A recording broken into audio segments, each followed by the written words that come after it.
નમસ્કાર વિદ્યાર્થી મિત્રો, હું છું વિકી બામણિયા. વિદ્યાર્થી મિત્રો, તમારું બેઝિક મેથ્સ હોય કે સ્ટાન્ડર્ડ મેથ્સ હોય, પેપરની અંદર તમે ધજિયા ઉડાઈને આયા જશો. કેટલા માર્ક્સ તમે ગણિતની અંદર ધાર્યા એ નીચે કોમેન્ટની અંદર જરૂરથી મને જણાવજો, જેથી કરીને મને ખબર પડે કે ભાઈ દિવાલીપુરા યુથના વિદ્યાર્થીઓના કેટલા માર્ક્સ આવવાના છે.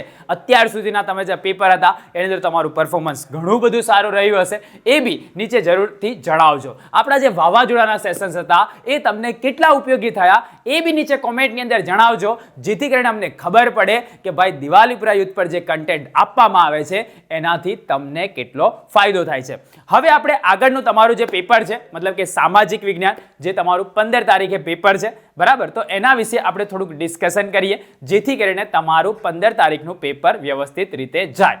તો તમારે બી જો એની લાસ્ટ ડે પ્રિપરેશન પ્લાન કેવી રીતે તૈયારી કરવી અને ટોપર વિદ્યાર્થી કઈ બાબતોનું ધ્યાન રાખતા હોય છે, બધું જાણવું હોય તો આ વિડીયોને અંત સુધી જોતા રહો. તો વિદ્યાર્થી મિત્રો, વિડીયોની શરૂઆત કરતા પહેલા આ વિડીયો પર આપણે 11,000 લાઇકનો ટાર્ગેટ રાખીએ છીએ અને મને ભરોસો છે કે ભાઈ તમે 11,000 લાઇકનો ટાર્ગેટ કમ્પ્લીટ કરી દેશો. તો એ નીચે બટન આપેલું છે તે દબાઈ અને 11,000 લાઇકનો ટાર્ગેટ પૂરો કરી દો. હવે જો આપણે શરૂઆત કરીએ સ્ટેપ બાય સ્ટેપ, અને એ પહેલા જો તમે કોઈ મિત્રએ કીધું હોય કે ભાઈ ગણિતના પેપરમાં આવી રીતે હું આ ચેનલ પર ગયો તો મને બેનિફિટ થયો, તો ભાઈ તમે નવા આવ્યા હોય તો ચેનલને સબસ્ક્રાઇબ કરી દેજો. આપણે ટૂંક જ સમયમાં આ ચેનલને 14 લાખ સબસ્ક્રાઇબર સુધી પહોંચાડવાની છે. તો તમે સબસ્ક્રાઇબ નહીં કરો એ કેમનું ચાલશે? આપણે તો ટાર્ગેટ એચીવ કરવાનું છે ને. તો ટાર્ગેટ એચીવ કરવા માટે જેને સબસ્ક્રાઇબ ના કર્યું હોય, મને ખબર છે ઘણા બધાએ નથી કર્યું, તો કરી દેજો, જેથી કરીને આપણી ચેનલ ફટાક દઈને 14 લાખ સબસ્ક્રાઇબર સુધી પહોંચી જાય. હવે આપણે જો છેલ્લા દિવસે સામાજિક જ્ઞાનમાં એટલે કે પુનરાવર્તન કેવી રીતે કરવાનું, હેતુલક્ષી પ્રશ્નોનો વિભાગ શામાંથી તૈયાર કરવો,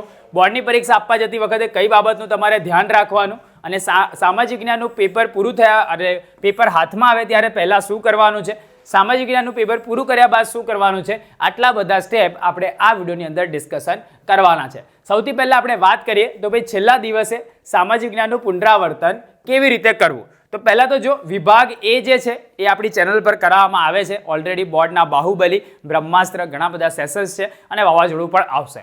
પણ તમે બી, સી અને ડી પ્રોપર વેમાં તૈયાર કરજો. જ્યારે બી કરો તો સેક્શન વાઇઝ તૈયારી કરજો, નહીં કે પાઠ પ્રમાણે કરશો તમારો સિલેબસ નહીં પતે. તમારે શું કરવાનું છે ભાઈ, વિભાગ બી એનો જે કયો છે પ્રકરણ, જો 1, 2, 6, 9, 12, 13 અને 20 એક્ઝેક્ટલી બ્લુપ્રિન્ટ પ્રમાણે જ તમારું સામાજિક જ્ઞાનનું પેપર આવશે. તમે ચિંતા ના કરતા. આ સ્ટાર માર્યો છે એની અંદરથી 2 પ્રશ્ન આવશે. ઓકે, વિભાગ સી જે તમારો છે, જેને તમને 3-3 ગુણના પ્રશ્ન પૂછાય છે, એમાં 3, 4, 8, 16, 18 અને 19, એમાં ત્રીજું, 8મું અને 18મું જેની અંદર સ્ટાર કરેલો છે એની અંદરથી તમને 2 પ્રશ્ન પૂછેલા હશે.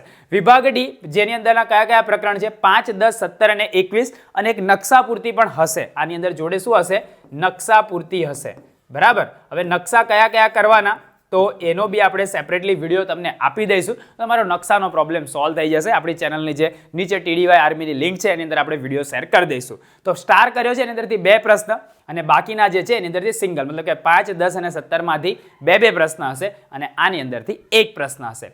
આપણી ચેનલના લાઈવ વિડીયો સેશન જરૂરથી તમારે જોવાના છે, જે વાવાઝોડાના સેશન્સ આવે છે, અને સવારે વહેલા ઉઠો ત્યારે ઓબ્જેક્ટિવની અંદર ફટાફટ તમારે રિવિઝન કરવાનું છે, અને આપણી ચેનલ દ્વારા જે IMP આપવામાં આવેલા છે એ IMPનો ભરપૂર ઉપયોગ કરવાનો છે, અને એ પ્રશ્ન પર નજર કરવાની છે. આ તમારે અચૂક કરવાનું છે. પણ સેક્શન વાઇઝ તૈયારી કરજો, મતલબ કે તમે 2 માર્ક્સના પ્રશ્ન લો તો 2 માર્ક્સના પ્રશ્ન કયા ચેપ્ટરના અગત્યના છે એ સૌથી પહેલા કરી દેવાના. ત્યારબાદ તમારે 3 માર્ક્સના લો તો 3 માર્ક્સના જે ચેપ્ટર અગત્યના છે એ કરવાના, અને ત્યારબાદ વિભાગ ડી, બરાબર. તો આ સેક્શનની અંદર, આ સિસ્ટમની અંદર તમે કરશો તો ડેફિનેટલી તમારું પ્રોપર વેમાં પુનરાવર્તન પણ થઈ જશે અને તમારા માર્ક્સ પણ સારા આવશે.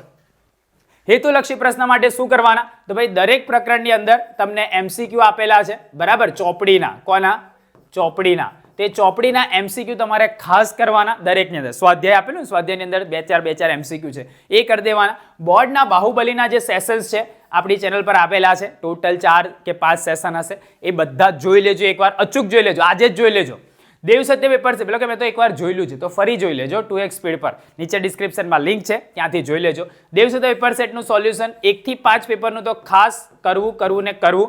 સામાજિક જ્ઞાનનું બ્રહ્માસ્ત્ર આપણી ચેનલ પર અવેલેબલ છે, એના પર બી તમારે નજર મારવી હોય તો મારવી નહીં. અને 13 માર્ચ અને 14 માર્ચ, મતલબ કે આજે રાત્રે અને કાલે રાત્રે સામાજિક વિજ્ઞાનનું વાવાઝોડાનું સેશન આવશે 9:30 થી 10:30 આસપાસનો સમય છે. તો આટલો 1 કલાક તમારે આ ચેનલને ફાળવવાનો છે. ઘણા બધા શું કરતા હોય, આખો દિવસ યુટ્યુબ પર ટાઈમપાસ કરતા હોય. ભાઈ તમે 1 કલાક દિવાલીપુરા યુથને આપો, બાકીનો જે સમય છે એની અંદર તમે બીજી બધી તૈયારી કરો. તમે ફક્ત વિડીયો જોવાથી ત્યાં માર્ક્સ તમારા નહીં આવે. હું મારા અનુભવના આધારે કહું છું, તમારે ત્યાં લખવાનું છે અને લખવા માટે પ્રોપર વેમાં રીડિંગ તમારી ટેક્સ્ટબુકમાંથી થવું જોઈએ. બરાબર? તો આ જે છે એ બાબતનું ખાસ ધ્યાન રાખજો કે તમે વધુમાં વધુ 1.5 થી 2 કલાક જેટલો સમય આપશો તો ઇનફ છે. બાકી તમે 8 કલાક 10 કલાક 15 કલાક જો તમે યુટ્યુબને આપશો તો ભાઈ એનાથી તમારા માર્ક્સ નહીં આવે. તમને અંદરથી એવું લાગશે કે ભાઈ મને આવડે છે, પણ જ્યારે પરફોર્મ કરવાનું આવશે ત્યારે તમે ફેલ થઈ જશો, કાં તો પછી તમે ત્યાં ભૂલી જશો. તો જે વિદ્યાર્થીઓ પ્રોપર જે સિસ્ટમ છે એ જની અંદર રીડિંગ કરે છે, 1 વાર વાંચવાનું, 2 વાર વાંચવાનું અને નેક્સ્ટ, આ સિસ્ટમ ત્યાં ફોલો કરજો, જેથી કરીને તમારું રિવિઝન પ્રોપર વેમાં થઈ જાય. બોર્ડની પરીક્ષા આપવા જાઓ ત્યારે શું કરવાનું? દરેક પેપરની જેમ 2 પેપરમાં તમે કર્યું હશે, મને વિશ્વાસ છે.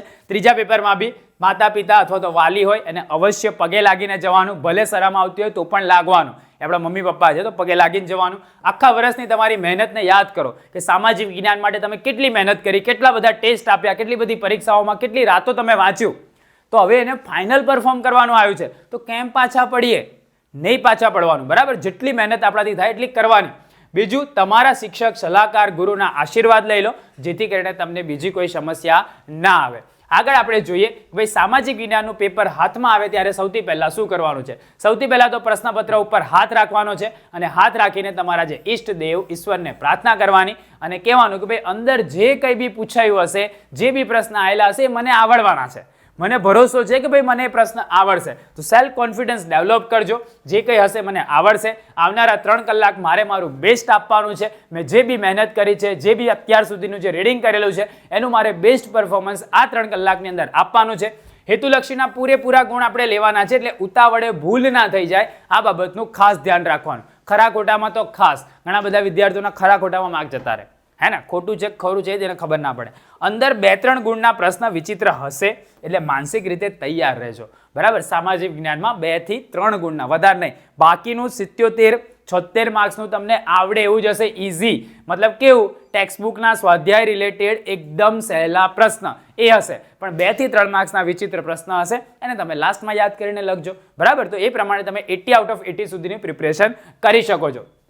સામાજિક જ્ઞાનનું પેપર પૂરું થઈ જાય, લખાઈ ગયું બધું, પછી શું? ભાઈ મેં મારા તરફથી આજે સંપૂર્ણ પ્રયત્ન કરેલો છે, તો સહેજ પણ નાસીપાસ નહીં થવાનું. જે આવ્યું એ મારું સર્વશ્રેષ્ઠ પ્રયત્ન છે, તો મને એનાથી સેટિસ્ફેક્શન છે. અગત્યના મુદ્દાઓ નીચે લીટી કરી દેવાની. જો સમય હોય તો આપણી ચેનલ ઉપર સોલ્યુશનનો વિડીયો જોઈ નવા વિષય તરફ આગળ વધી જવાનું. કદાચ તમને કોઈ પ્રશ્ન ના આવડ્યો હોય, બરાબર, ન આવડ્યો હોય તો અફસોસ કરવાનો નથી. કેટલું આવડ્યું છે એની ઉપર ધ્યાન રાખવાનું છે. આટલી બાબતોનું ખાસ ધ્યાન રાખજો. તમારી કરેલી તમામ મહેનતનું તમને ફળ મળે એવી મારી અને અમારી આખી ટીમ તરફથી હું તમને શુભેચ્છા પાઠવું છું. આપણે ક્યારેય કોઈને બેસ્ટ ઓફ લક કહેતા નથી.